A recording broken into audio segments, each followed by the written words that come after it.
All right, folks. Well, good evening and welcome to Google Chicago. I am Jim Lisinski. Among other fun things that I get to do for the company, I look after this office. So I know for many of you it's your first visit. Welcome to Google. For those of you who have been with us for previous events here, welcome back. And I know there are also a good contingent, nice contingent of Googlers in the room. Thank you for joining us here as well tonight for what I know and I'm certain will be a really provocative and evocative conversation and discussion that we have in store for us as a real treat on the future of politics. I think on behalf of everyone at Google and everyone participating in putting this event together tonight, I can say that we're really thrilled, pleased, and proud to be partnering with the Institute of Politics because I think IOP and Google share a common mission in many respects. And that mission being to take the place that we have in the world and use that place to help make the world a better place, to do good based on the place that we have. And so we're really inspired by what David is doing with IOP, encouraging more students to get involved in politics, to have a voice, to be part of the system, and then to use that voice to make the world a better place. And so we're really excited about that. In a second, I'll turn things over to Darren, but just would also remind you, I know many of you are enjoying the reception and beforehand. That reception will continue afterwards. If you'd like to stay following the discussion, we'd welcome that for some more drinks and conviviality and dialogue. And also keep in mind that we do have copies of Collision 2012 for everyone to pick up on your way out. So with that, I'll turn it over to our good friend and partner, Darren Reesberg, Executive Director, and all yours from here. So welcome. Thank you so much, Jim. I want to thank Jim. I want to thank Rob Biederman, Jenny Backus, and Sophie for all the great work that you've done here in preparing for this event tonight, and to all of the Google team for partnering with us and hosting us in this fantastic space. This is really the last event of our Summer in Chicago series, which is for our Institute of Politics interns who are spending the summer in Chicago. It's been a fantastic summer, and I want to thank Maggie Kowalczyk, who's a rising fourth year at the University of Chicago and has helped manage this into such a successful event. And really to the entire IOP team, staff, students, and of course David for this first summer where we have about 150 internships across the country in our inaugural summer. These are paid internship opportunities in all types of places, elected officials' offices, federal, local, state government agencies, political media organizations, not-for-profits. And the feedback from the students as well as from the employers has been really fantastic. So we're excited about this and looking forward to doing it in the summers to come, as well as during the academic year. We here are extremely fortunate tonight to have with us Dan Balz, who is the author of the recently published Collision 2012, Obama versus Romney and the Future of Politics in America, which is a fascinating read. He's also chief correspondent at the Washington Post, one of the most acclaimed, well-respected journalists in the nation, and a native Illinoisan. We have joining Dan here on this panel, David Axelrod, who is most importantly, of course, our Institute Director, but has also had quite a career, as you all know, among other things, as senior strategist to President Obama's successful re-election campaign and senior advisor to the president. And moderating this evening's conversation will be Steve Edwards, who is the Deputy Director at the Institute of Politics, and many of you know him also as being, for many, the voice of Chicago at WBEZ, NPR's member affiliate for the 14 years or so prior to coming to the Institute. So again, thanks to Google and all of you for coming here tonight. And Steve, why don't you take it away? Thank you, Darren. I know David wants to say a couple things about Dan, but first of all, it's great to see all of you here, some new faces and familiar faces. And I should just say that this is the first time I've had the pleasure of meeting Dan in person, though like many of you, had the pleasure of reading his work for years and long admired that. And one bit of background, just to sort of contextualize Dan and his reputation within the world of politics. Over the course of the last semester or so at the University of Chicago, we were putting on a number of programs with Republicans and Democrats, Romney campaign officials, Obama campaign officials, trying to get them together to talk about the campaign. And you can imagine that they would disagree on many things, their interpretation of the event, the day of the week, whether the sun was up or down. And they also disagreed at times over who would actually serve as a moderator for the exchange. And I cannot tell you how many times one side or the other would sort of quibble with the person we had chosen to come in to moderate a panel. And they said, couldn't you get somebody like, I don't know, Dan Balz to do this? On both sides, equally. So you were equally revered and respected by Republicans and Democrats. And yes, you know like some of the reasons why. Priest. Exactly. Well, I just wanted to say this. It was almost eerie that yesterday we got the news that Jack Germain died, one of the truly great political writers in this country. When I was a young reporter, and Tom Hardy was right behind me, Jack was really a model for many young journalists, not necessarily in his personal habits, but in the way that he reported, and he represented a generation of really great political reporters who went out and actually talked to people, went into communities, drove around states, talked to county chairs, went into the occasional saloon and talked to people there, and gave a truer picture of where America was and a deeper understanding of where our politics was. And the reason I raise this is because I think of Dan as a link to that group.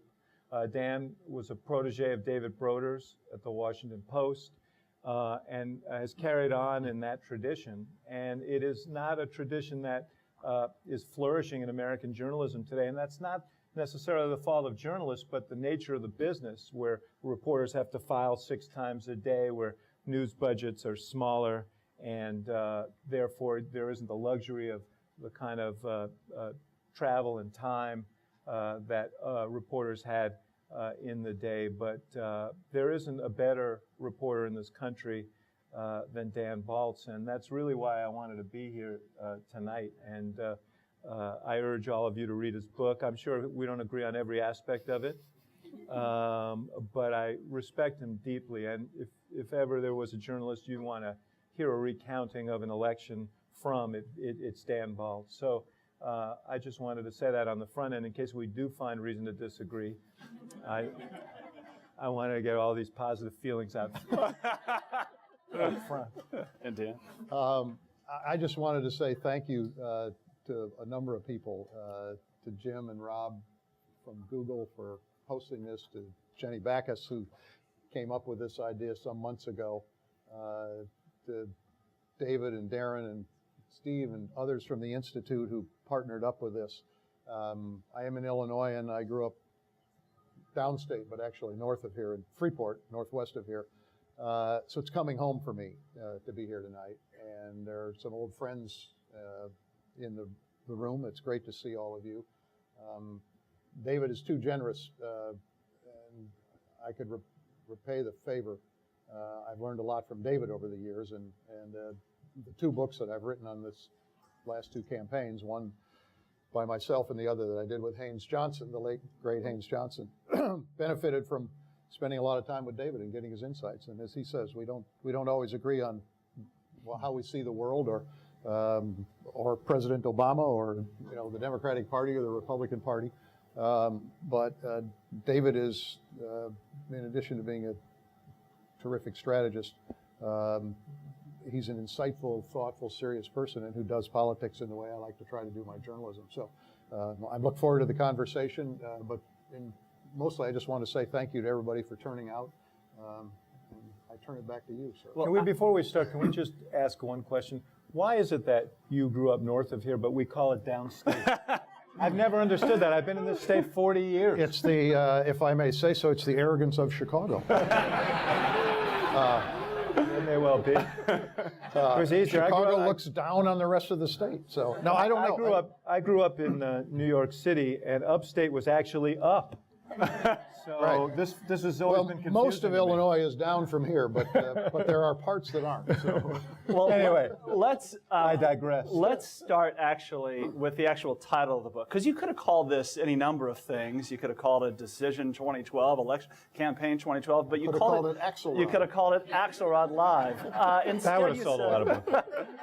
So, what's the significance of Collision 2012 as you see this race now in retrospect? 3 reasons. The first was that this was, in my view, a collision or a clash between the America that elected Barack Obama in 2010 and the America that 2008 and the America that brought Republicans to power in Congress in 2010.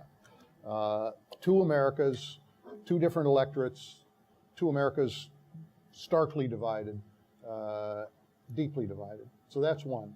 The second was a collision between philosophies, between political philosophies of the 2 parties.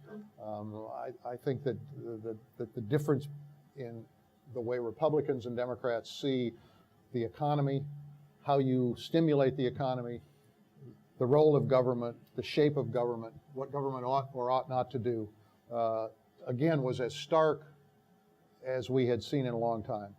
And the third was, in essence, a collision between 2 very different people. If you think of the life experiences of President Obama and Mitt Romney, they could hardly be more different. If you think of how each person grew up, the places they grew up, the circumstances under which they grew up, and if you think about what they did before they entered elective politics and how they came to that, you would be hard-pressed to think of 2 more different people. A community organizer versus, in essence, a venture capitalist, one having grown up in affluence, the other the child of a biracial couple and raised by a single mother and grandparents. So for those 3 reasons, I think that it all added up to collision. So all of these forces are sort of shaping the race as we get to 2012. I'd love to hear from both of you, but I'll start with you, Dan.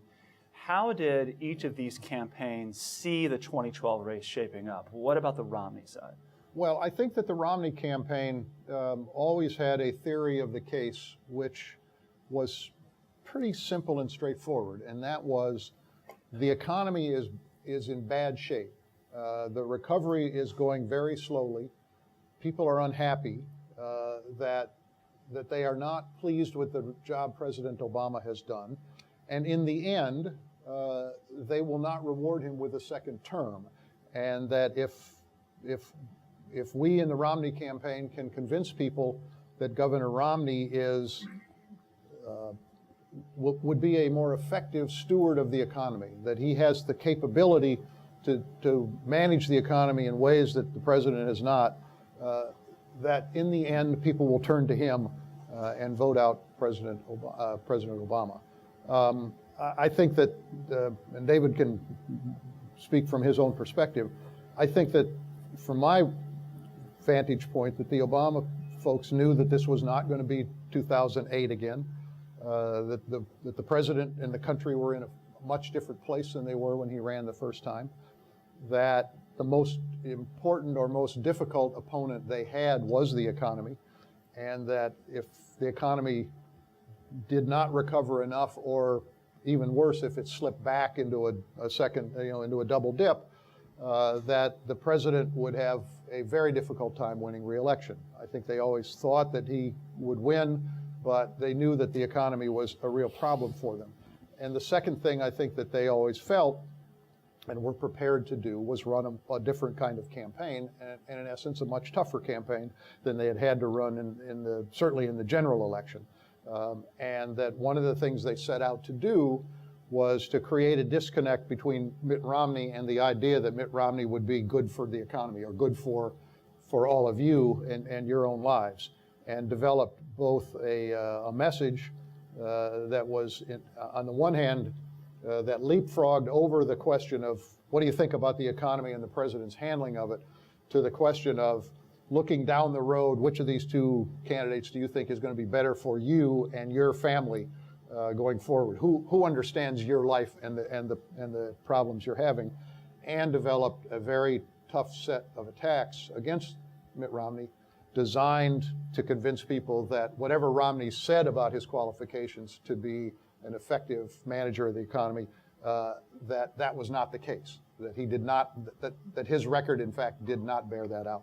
I want to let David get in on this, but before we do, you also, though, paint a picture of life inside the White House in 2010, 2011, the battles with the Republican Congress, the budget showdown, that sort of suggests this was sort of an operation, a candidate, a president in the part of Barack Obama who was somewhat adrift and searching for what the message was and what the strategy should be in those dealings and how they communicate that to the country. What was going on? Well, I think that, I mean, the first thing that happened, obviously, was the midterm election, in which, as the president said the day after the election, it was a shellacking.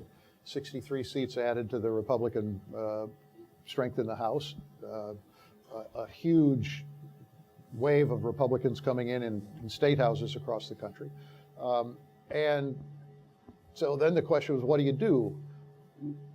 There was a moment early on, there was the lame duck session right after the 2010 election. And in fact, the president had a very successful lame duck session, got through things that had been bottled up. And I think to some extent, David would have a keener sense of this, but I think to some extent came out of that thinking, I know things are going to be difficult working with the Republicans, but maybe we can do some things together. And I think that through the early part of 2011, had an idea and some of the strategies that they were working on in terms of some of the early budgetary skirmishes were all aimed at sort of keeping the temperature down and not inflaming the situation, in the hope that when they got to the big battle, which everybody knew was coming, which was over the debt ceiling, that there would be, in a sense of confidence building measures and people would feel, all right, maybe we can get to somewhere. As everybody knows, that summer was, it turned into a Not good. Yeah, not good, right, an understatement. The debt ceiling battle collapsed. The final outcome of it was a mess, which we are still living with today. And, I think that the lowest moment of President Obama's presidency was not the 2010 midterm. I think it was August 2011, because at that point it was like all hope is gone of working with the Republicans. We have to now take this to the country. We have to win the argument in the election. The only way we can push forward on these things is if we can convince the public not just to reelect the president, but to reelect him with a pretty hefty vote. What was going on behind the scenes at that time? Well, let me say a few things. First of all, the midterm election, and I've said this before, some of you may have heard me say this, was a shellacking indeed, but it also, the day after, I felt like it had paved the way. It was the first important thing in terms of us winning re-election, because the power center of the Republican Party shifted so far to the right in that midterm election.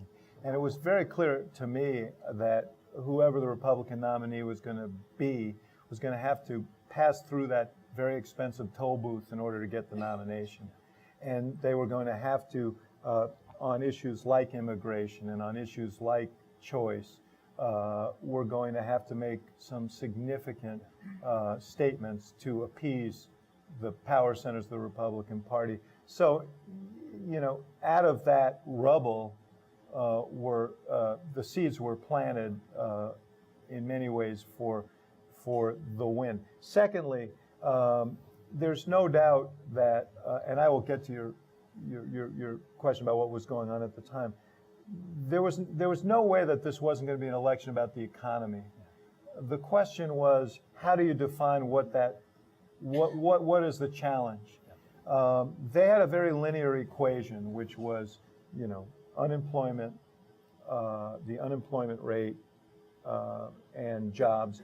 Ours was broader, and it was largely rooted in the research that we had done and the long-standing view of the president that was expressed in his speech at the convention in 2004 during that whole Senate campaign, in speeches throughout 2008, that the fundamental challenge facing this country was the marginalization of the middle class.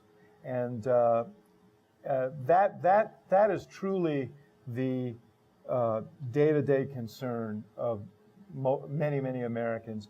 And we felt that in a race between Obama and Romney, that we had the upper hand in that economic debate, and our goal was to drive the debate that way. But Dan's right. There was a decision made. I left the White House right after that midterm, right after the lame duck session.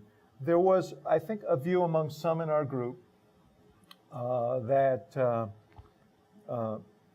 one of the great vulnerabilities we had was the sense that we hadn't been able to bring to Washington the kind of comedy with a T and cooperation that we had promised, and that was a major impediment. And the second was that the deficits were a big problem for us. And so there was a decision made to as Dan says, lower the temperature, try and resolve some of these issues, create a sense of working together.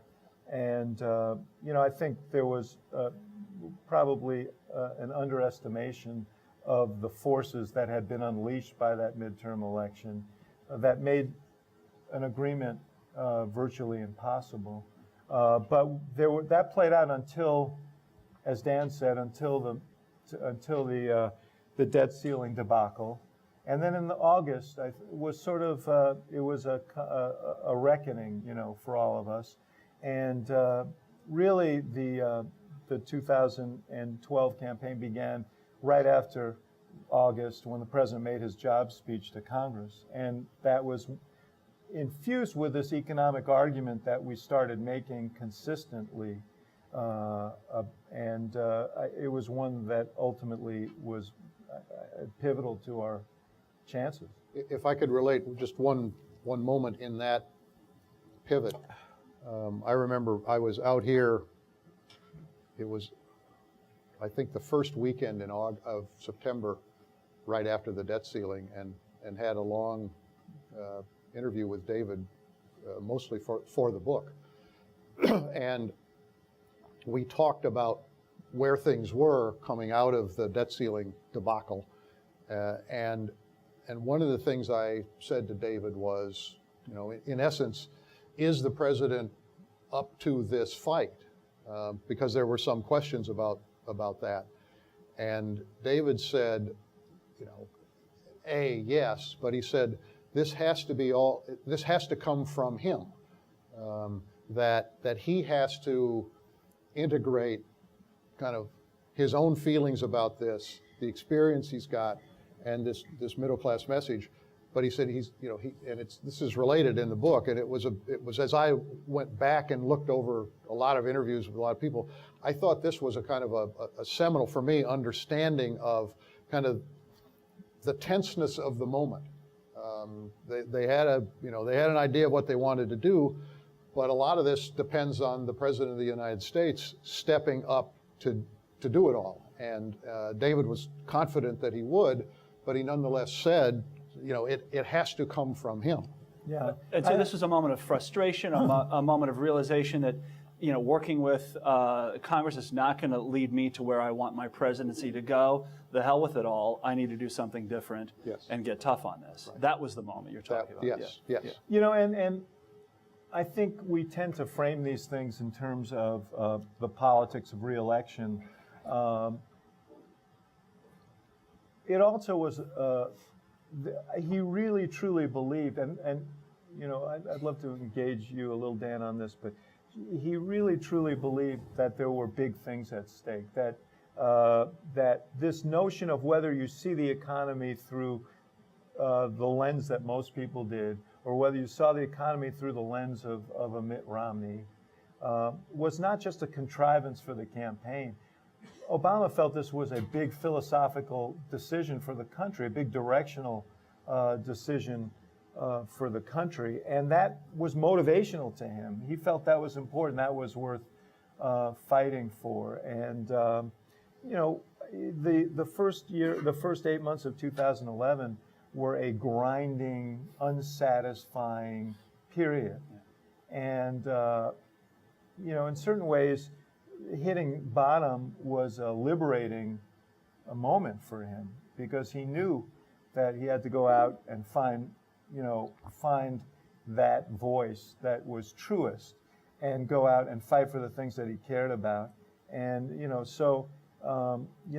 I had many conversations with him in the summer of 2011 in August, and he was determined to fight back, work his way through this, determine how he wanted to move forward, and then go. Let's flip to the Romney camp and to Romney himself. One of the revelations in this book, and there are several, many of you have, if you've read it, you know it. If you've read the press, you know that one of the things that Dan reports is that there were... Don't spoil it for me. There were a couple of occasions in which... and you know how it all ends. Exactly. Where the Romney family, there's a scene you paint. They're on vacation in Hawaii, if I recall the detail correctly. What happens here? Well, the Romney family gathers, I think it's every other year as a family for the Christmas holidays. And they had done a similar gathering in Utah in 2006 as they were looking toward the 2008 campaign. And there's actually a wonderful video that somebody shot of the Romneys, in their home during this period, narrated by Ann Romney. It's charming and funny. Mitt Romney's out shoveling snow and all of this. And then they have a scene of them sitting around with Mitt Romney with a pad of paper talking about should he run for president. So this is 2006. And they take a vote.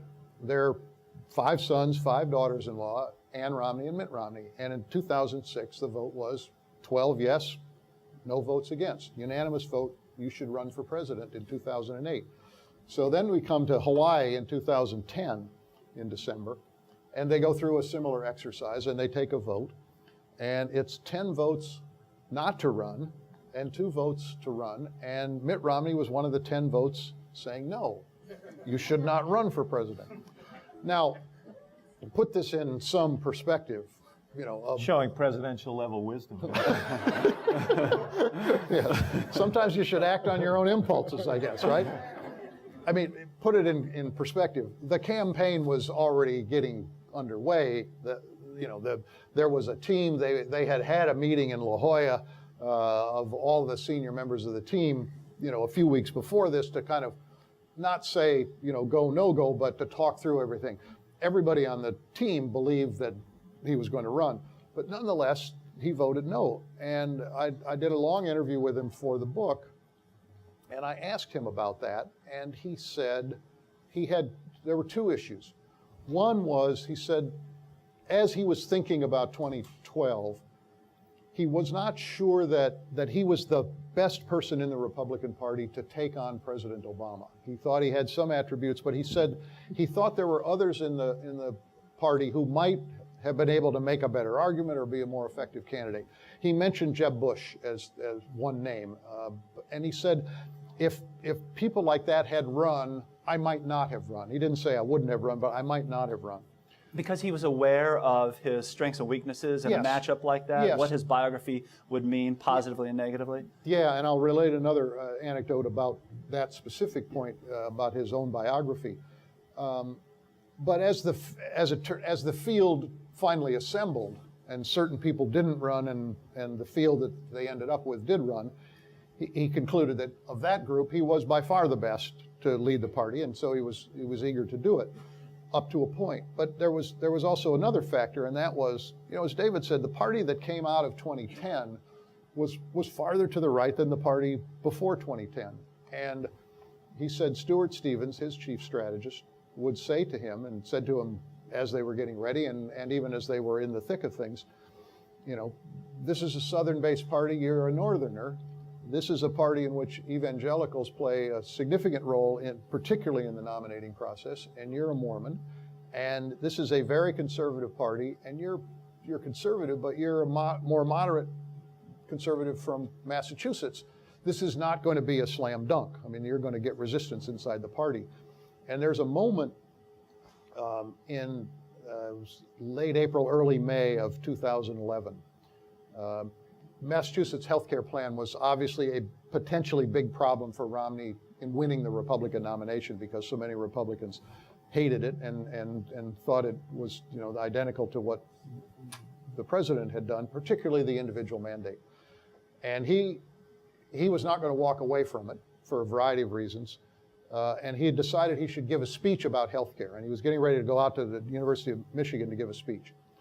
And that morning, the Wall Street Journal ran an editorial that just clobbered him on health care. And in essence said, if he doesn't change his view, what he ought to do is try to, you know, get Joe Biden to step down and become vice president of Barack Obama. And he woke up that morning and called Tag Romney, his oldest son, very, very early in the morning. And as Tag related it to me, he said, my father said to me, I'm not going to run. And Tag, who had seen some ambivalence, was quite alarmed by this and said, you have to run. And he said his father's view was, if I can't convince the conservative editorial page of the Wall Street Journal that I'm worthy to lead the Republican Party, then this is going to be a hopeless cause. Well, you know, he got through that and went into it with a considerable amount of enthusiasm and relentlessness. And obviously by the end of it, thought he was going to win the election, you know, because they had some false indicators that they were watching that we may or may not get to tonight. But this question of his own biography, I asked him at the end of this interview, after we had talked about a number of things, I said, did you ever just think that given the world that we were in and given the state of the country and the fact that, you know, most Americans look at the way things are and say, the rich are doing fine and we're getting left behind. We in the middle class are getting left behind and the rich are getting fine. That you, with, you know, your wealth, your background, your biography, were just the wrong person, that you were never going to be able to get elected in that environment. And he said, I knew my background and biography would be a problem.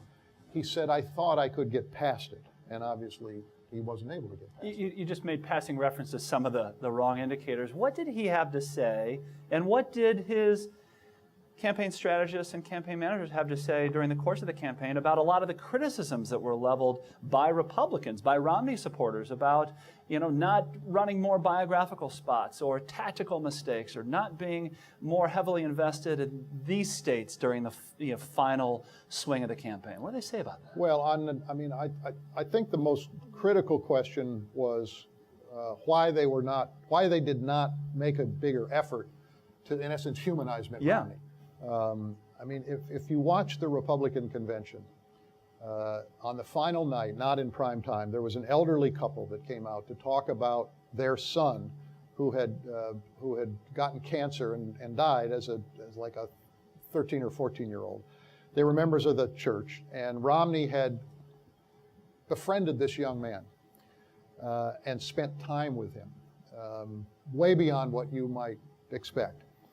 He knew that the boy loved fireworks, so he bought a bunch of fireworks, took the kid up to a beach in New Hampshire or Maine, shot off the fireworks. And the boy said, I want to write a will.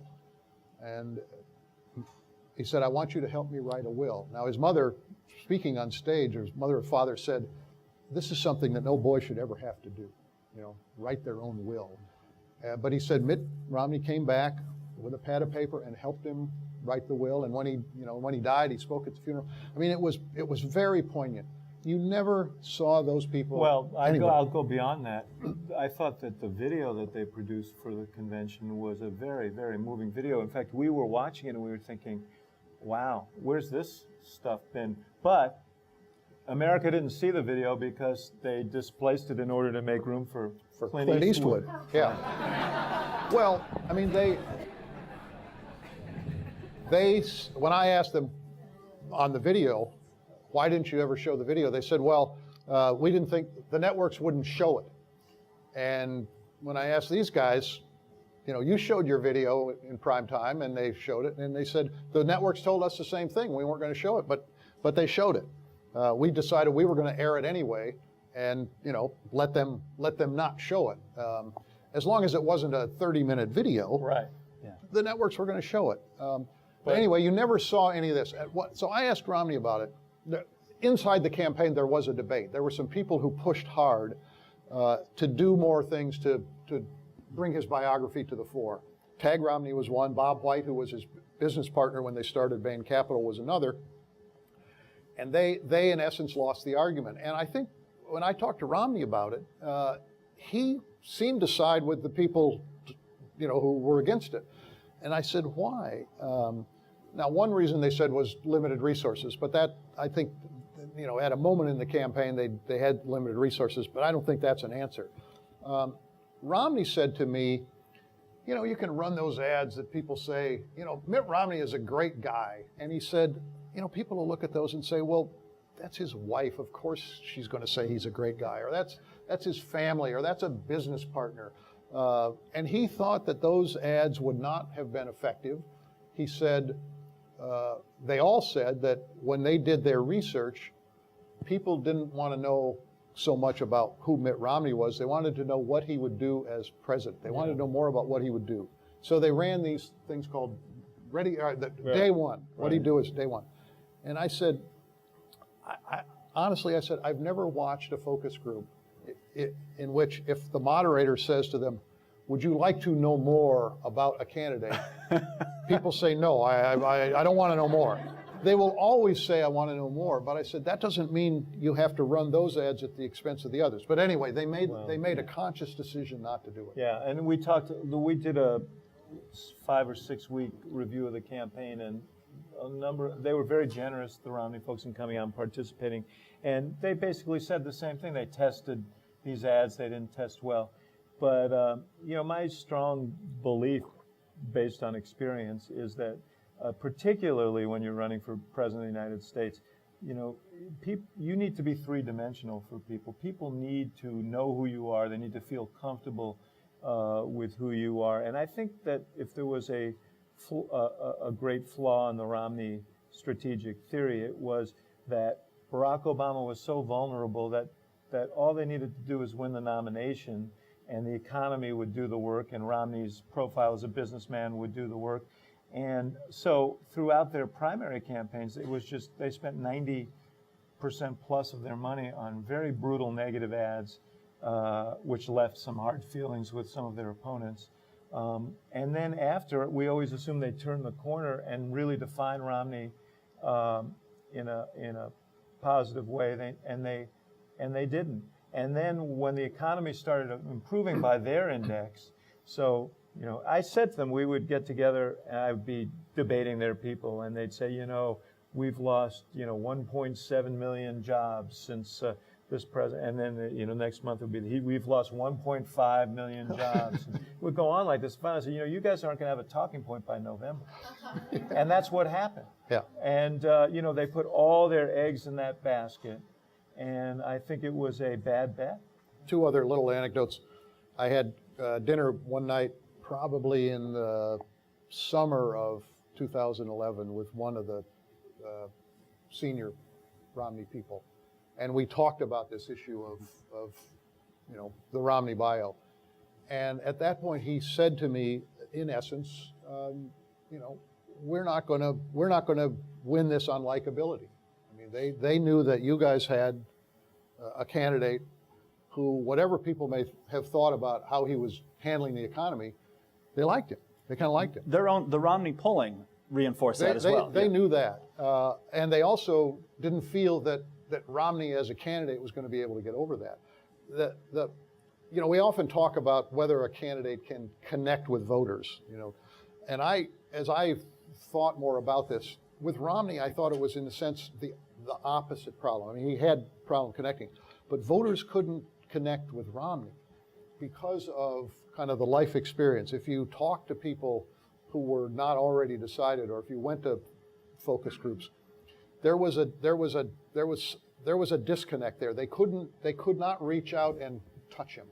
And in one of their own focus groups, it was crystallized for all of them, the problem, when one of the participants said, as they were talking about Romney, he's been too rich for too long.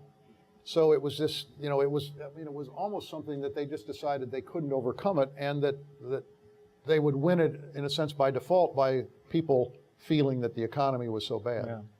The problem is, first of all, they may have been hesitant to offer elements of his biography, but we weren't hesitant to offer elements of his biography. And so we filled in that vacuum, and it was consonant with the whole story. It supported the whole notion that, he viewed the economy from the standpoint of the guys in the corporate suites and not from the from the experience of everyday people, and that just got completely burned in. So they basically surrendered that turf, and they may be right that they weren't going to win on being likable, though it's hard to think of. You'd have to go back, I guess, to Nixon in '68 to where the less likable candidate won. Right. But it's certainly true that you can be so dislikable that you lose. But I think with Romney, I mean, the interesting thing is that, as a human being, he has, some wonderful attributes. Yes. I don't. And people sort of got that. I mean, they recognized that in him, but it didn't translate in a political sense to help him as he was running for president. But I think, let me just say one thing about that, and I say this from the standpoint, this peculiar thing happened after the election, which is I got friendly with the Romney people largely through forums like this, and Romney invited my wife and I, Susan, to his donor retreat, and I went out to Park City, Utah in June with all these donors. I asked Republican donors, yeah. I asked for an official taster, but they could not have been nicer. In fact, I said to the group when I started speaking, we arrived. They took us to our expansive suite overlooking the mountain, like a room like I've never been in before. And I said to my wife, "Can you imagine how they treat the Republicans?" But he could. They gave us a forum to talk about epilepsy, which is a big cause in my family's life, and my wife runs a research foundation. Our daughter has been badly impacted by it. We got a wonderful reception. We got a generous, and they were, the Romneys could not have been nicer in response, and we got a generous contribution after.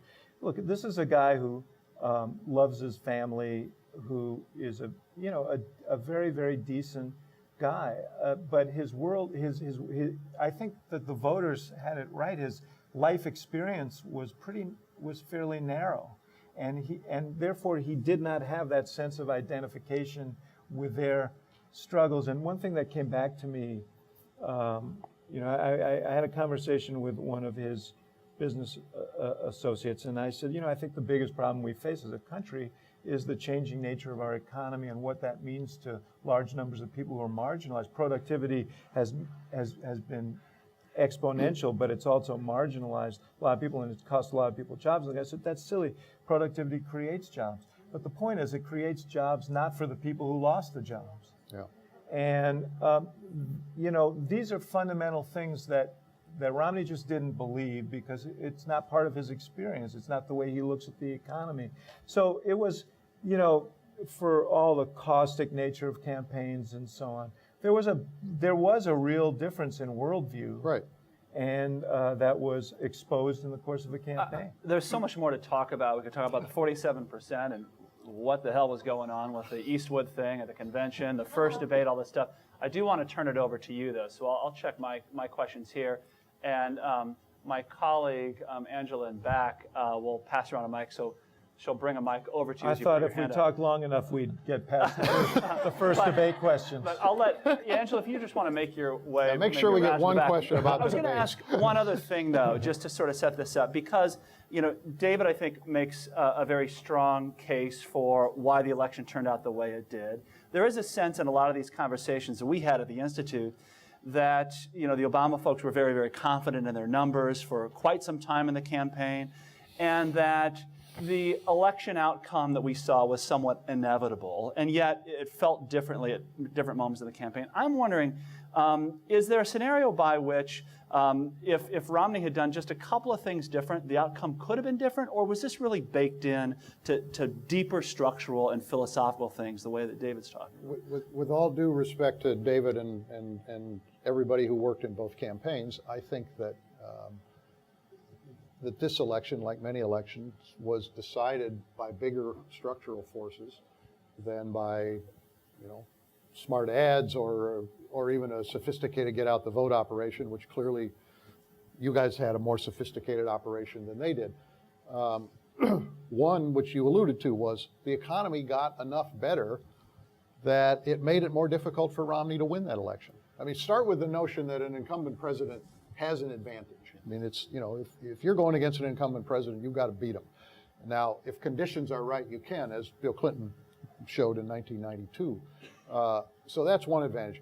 The question was, where would the economy really be, and what would people think about the economy? And one of the things we saw right after the conventions was a significant rise in this question that is always asked: is the country going in the right direction, or is it pretty seriously off track?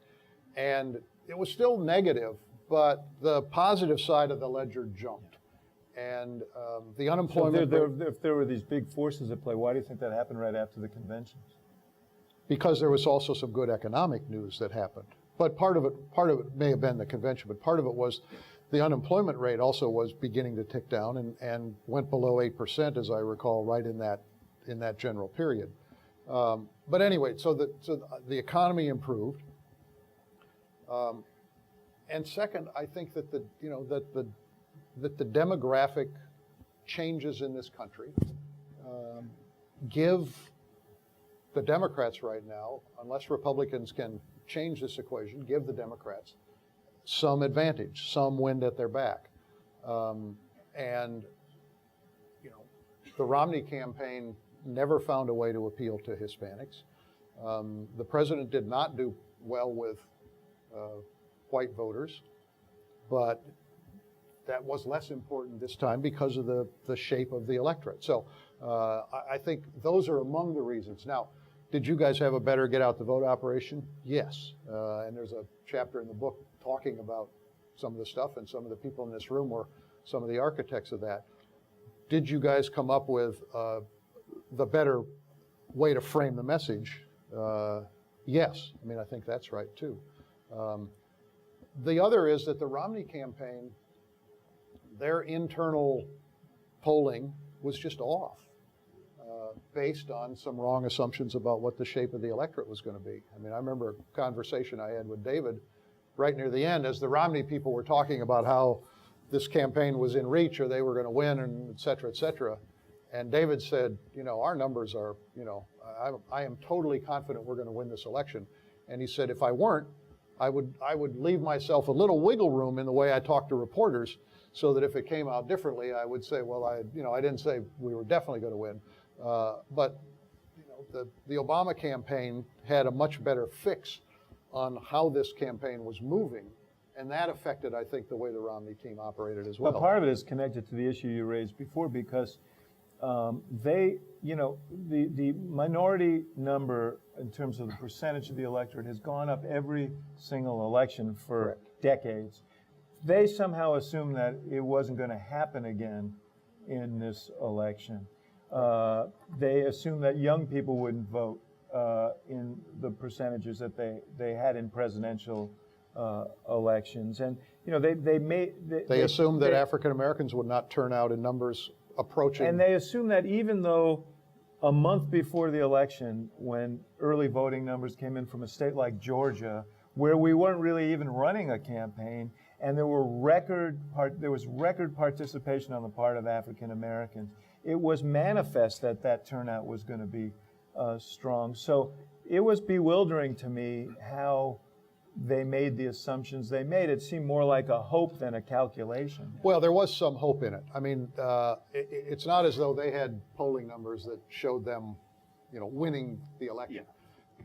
But the way they saw as they saw the polls, and as they believed the campaign was moving in the end, because they felt a lot of energy around Romney after the first debate that they hadn't felt before. I mean, real affection for Romney as opposed to anger at the president. Romney said, for me, after the debate, the election went from being clinical to being emotional. He could feel something in the crowds. Now, you should never take as an indicator crowds in the last 2 weeks of a campaign, because Right. you know, people show up on both sides and they are wildly enthusiastic. But nonetheless, Romney felt that, and they felt that there was going to be a surge on election day that would put them over the top. And they were, you know, they were living on the idea that 2010 would have as much impact on how this electorate looked as 2008. Yeah. And they were just wrong on that. Let's take some questions here. Yes, Kevin, with your hand up at the back. Are American political campaigns about motivation or persuasion?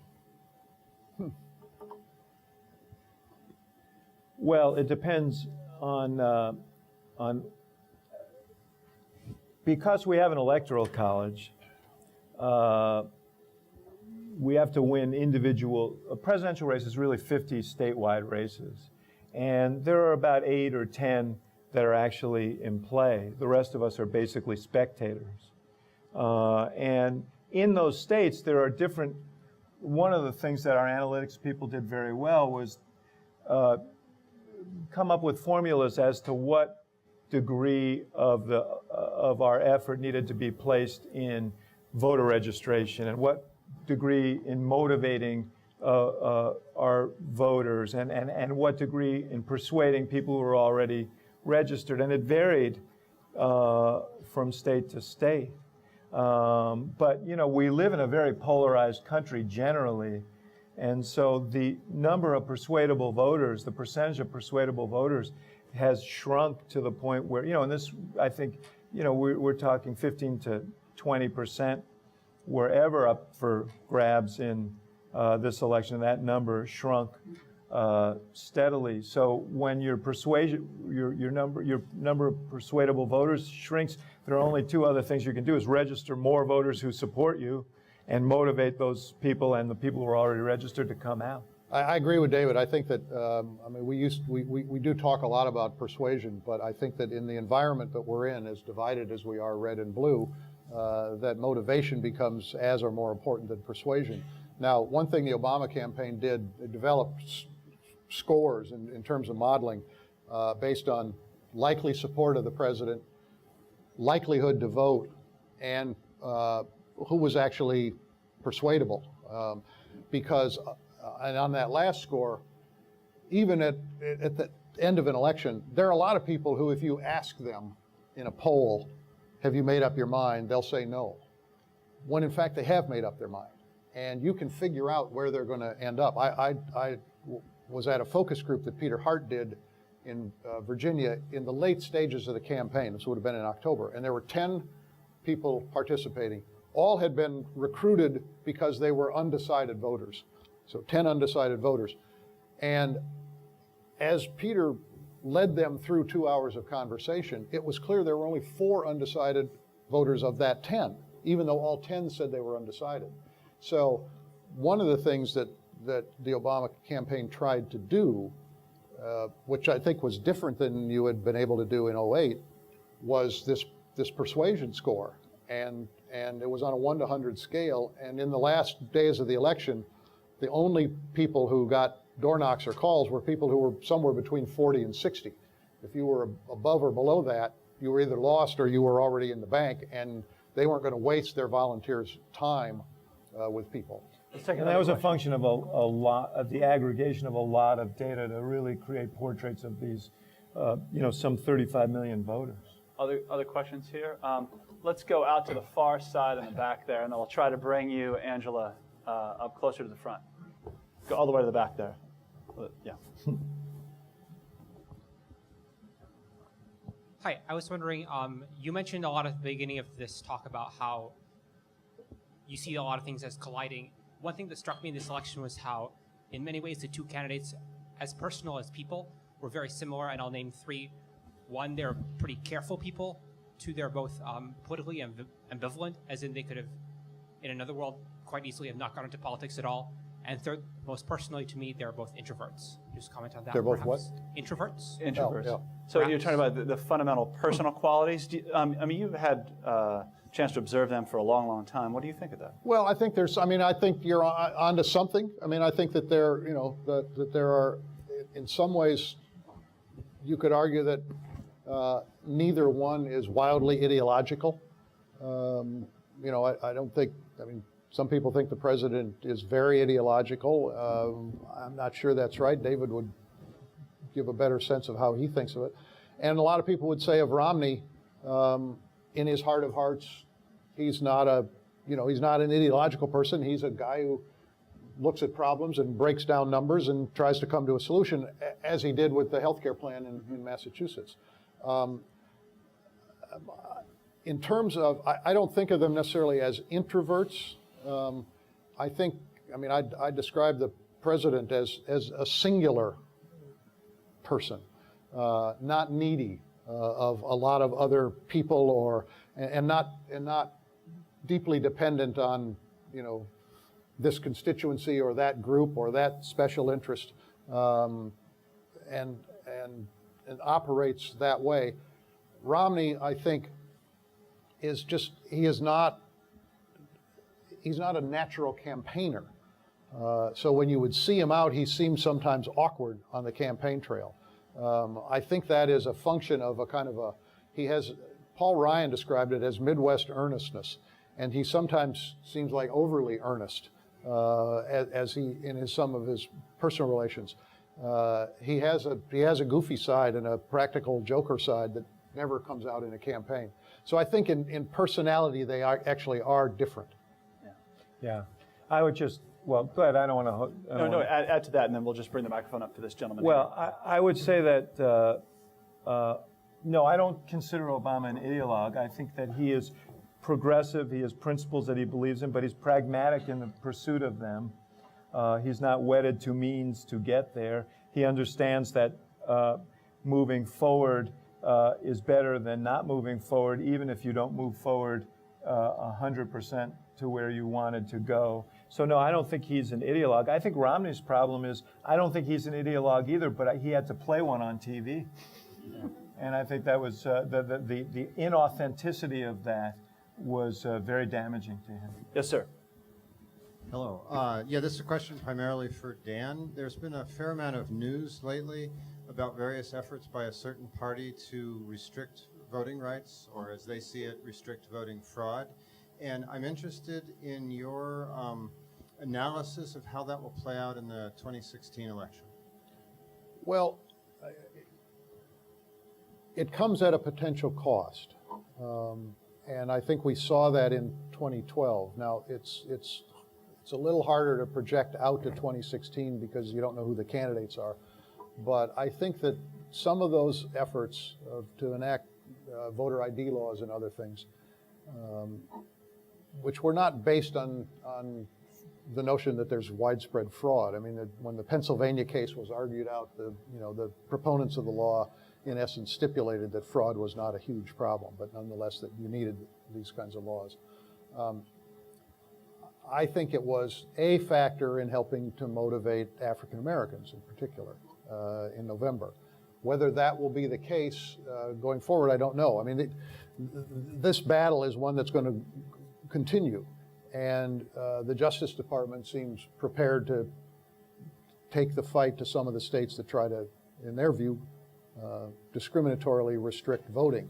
So it's a legal battle that obviously has political consequences, and I think that it comes at a potential cost to those people, to the Republicans. But it does speak to the plight of the Republican Party, because essentially what they're trying to do is hold back the tide of demographics here. And, I think that it says something when your electoral chances are married to restricting the number of people who can vote. I mean, all through the campaign, I would say, look, you've got two parties. One party says, we think everybody who's qualified should vote. Then we're a healthier democracy. And you have another party that's trying every way they can to restrict people from voting. And that tells you which party is confident and which party isn't. And, I think ultimately, the Republican Party, if they resign themselves to be an old, white, Southern, evangelical party in the main, is going to find their base diminishing. And they may be able to win congressional elections. They're not going to win a general election. In a sense, that's the choice. I'll be brief here, but I mean, they are a congressional party at this point. They are not a presidential party. And structurally, they have an advantage at being a congressional party. The Democrats in the last election won the popular vote for the House, but did not win a majority of the seats. They could remain in that situation, but it is difficult in this environment for them to win a presidential election. Now, 2016, it's also hard for one party to win 3 elections in a row. So, there's history in going in different directions. But the demographic changes in this country, the rising part of the population is more tilted towards the Democrats. And so that's part of why a number of Republicans say we've got to figure out a way to crack that. Let's take one last question from the audience. We have a hand right up here, up front here, this woman. Well, we'll pass the microphone down. Hi, my name is Randy, and I sort of have a question building off of this last discussion, and that is that there was a comment earlier that just because of the demographics, that naturally the Democrats have an advantage in the future, but shouldn't both parties see growing demographics as potential for their own parties? So what do you think the Republicans will do before 2016 to try to actually make that an advantage rather than just an inevitable advantage for the Democrats? Well, the challenge for the Republicans is how to find votes in areas where they haven't got them. And as David said, 9 of every 10 votes Mitt Romney got was from a white voter. And that is not a recipe for long-term success, obviously. I think the Republicans are headed toward a very spirited and potentially difficult debate about what path do they go. There are a lot of Republicans, conservatives, who believe that the last 2 nominees that the party put up were neither sufficiently conservative nor capable of making the conservative argument attractive. And therefore, what they're going to say is what we need is a true conservative who has the ability to communicate in a way that neither of our past 2 nominees can do. So that's one path. The other path is one that some of the folks who are looking at 2016 are saying as they look at immigration. We've got to find a way to broaden our base. We've got to find a way to talk to people who don't listen to us now. We've got to find a way to be a more inclusive party, and we have to begin to find ways to do that. Immigration reform is one. John McCain says passing comprehensive immigration reform won't win the party 1 vote, but it will put them on a playing field in which they can begin to compete for those votes. I think that's part of the debate that the party will have to go through. You cannot redefine a party from Congress. You have to redefine a party through the process of presidential elections. You're either defined by your party or you define your party as a presidential candidate. And the most successful candidates, in one way or another, define the party through themselves. Who do you think is most interesting on each side of the Republican and Democratic early hunt for 2016? There's a woman named Hillary Clinton. I should have said it outside of Hillary. Who I think you should keep your eye on. Let me write that down. I told you he's the best. On the Republican side, I think it's wide open. I really do. I'd actually love to hear what David thinks about this. I can't think of a case in which the nomination at this stage looks as wide open as it does. There is no obvious person who ran in 2012 who starts with a significant advantage. I mean, the 2 who are thinking of running again, Rick Santorum and Rick Perry, obviously both have problems, and neither is being talked about as a prohibitive front runner or even a nominal front runner. They've got a lot of interesting folks.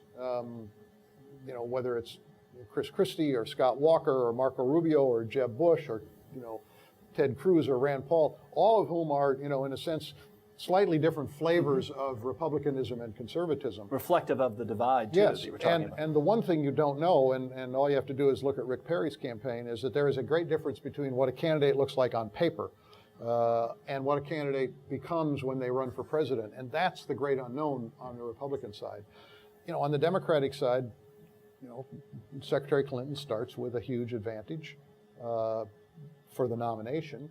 She started with a significant advantage in 2008, and this man and his candidate helped to break her heart. The other advantage she has at this stage in terms of the Democratic nomination is there's no equivalent of a Barack Obama sitting out there as a potential candidate. So she's got that advantage. But and you think she runs? I think at this point she has to say, no, I'm not running. I mean, I think everything is moving in the direction of a campaign. I don't know whether she'll definitely run. She probably, in her heart of hearts, doesn't know either, and probably has some questions that she needs to resolve. But she's doing everything that you would think a person who's going to run would do at this point. The one thing to remember is, they ran a very good campaign in 2008 against her, but she made some critical mistakes that had things played out differently, she might well have been the nominee. So. Yeah, on the Republican side, I agree that how people perform is going to be a big element of this. I think one of the questions about Governor Christie, who's kind of an irascible guy, is how he is going to respond when he's hectored by these very earnest New Hampshire voters, right. Who expect answers. And you can't flip them off. In New Jersey, everybody thinks that's quaint, but not in the rest of the country. But the bigger element is the one you were talking about before, which is, you say there's slight variations on the theme. I don't know how slight the variation between Ted Cruz and Chris Christie is, but it seems wider than slight. And the question is, who is going to prevail in this nominating process, and will the kind of hardcore Tea Party forces prevail in this nominating process, or will, the establishment center-right Republicans grind them down and seize control of the process and elect someone who they think can get nominated? If they don't, and you get a tea-flavored candidate, then the Republican Party could have a cataclysmic election, and it may take that in order to finish the debate. Right. Because then you won't have conservatives saying, if we just had a more conservative candidate, right, we would have won. I should say that among the more fascinating aspects of this book are the direct interviews that Dan has done with Governor Christie, with Governor Perry, really getting their candid insights about what happened during the campaign, how they thought about certain moments. All that is contained in the book Collision 2012, Obama versus Romney and the Future of Elections in America. Also much about the structural things we've been talking about, super PACs and so forth. We should point out that the books have been generously purchased by Google and are available signed by Dan. Generously signed by Dan. And generously signed by Dan in the back. Also want to acknowledge State Representative Christian Mitchell, who's been a big supporter of the Institute of Politics. Christian Mitchell. Welcome. So before we go, I have to make a presentation here. We want you to have one of our very, very nice IOP fleeces so that when you travel the country this fall and winter, you will stay warm as you sell books. Thank you very much. I will wear this. I may wear it to the Harkin Steak Fry next month. I think you should. That'd be good. Ladies and gentlemen, Dan Balz and David Axelrod. Thank you very much. I like this. Thank you.